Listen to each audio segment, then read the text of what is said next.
Hi, this is Chandan Patel from Geisinger Medical Center here at ACC 2016, interviewing Dr. Sanjit Jolly from McMaster University. We're going to be discussing the total trial and maybe some generalized advice for future interventional fellows.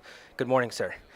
Just now you presented on the total trial, looking at the indication for thrombectomy now in kind of routine practice for acute coronary syndrome.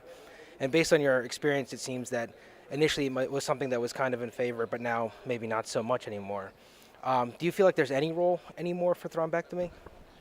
That's an excellent question. I think as a routine approach, it doesn't appear to be the right approach.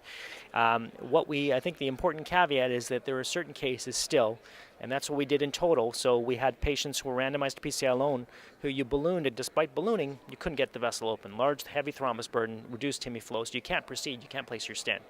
And that happened in about 7% of cases. So it really is a niche device that should be used for bailout therapy rather than as a routine strategy. And I think that's important because of the risks we saw in the total trial in terms of stroke.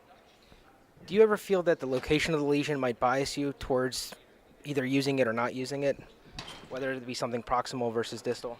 Yeah, we actually looked at that within the trial, and we did not see a benefit in terms of proximal lesions versus distal lesions.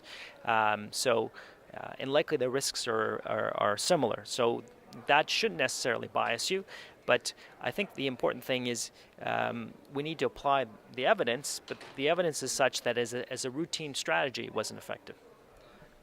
Also within this session, they had mentioned the matrix trial, looking at radial versus femoral approach.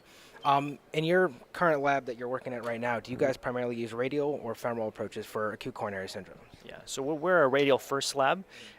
We conducted the Radial trial a number of years ago that predated Matrix, and really during that trial we switched over. And one of the most important things is the patient feedback. Patients love it, and that's why I think you've seen in many places around the world that radial access is the dominant approach, and the U.S. is rapidly rising. Now, as a future interventional fellow and as even for general fellows, those that are practicing in catheterization labs, a lot of our lab in particular is also primarily radial approach, but there is always sometimes a role for femoral approaches. Do you feel as in terms of training that we might be going less towards femoral and therefore might be less experienced and have further complications with this? I think it's an excellent question. I think you need to know both, and clearly radial access is going to be the most common approach in clinical practice as we move forward, at least in our center and in many countries around the world. But I think it's important to remember femoral access so that you know how to put a balloon pumps.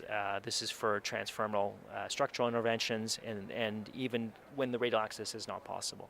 So I think it's important to seek out the opportunities to learn both as an interventional fellow, and I don't think we should ever lose that. Thank you very much for your time. Okay, thank you. For more videos like this, please visit youtube.com/fitsonthego.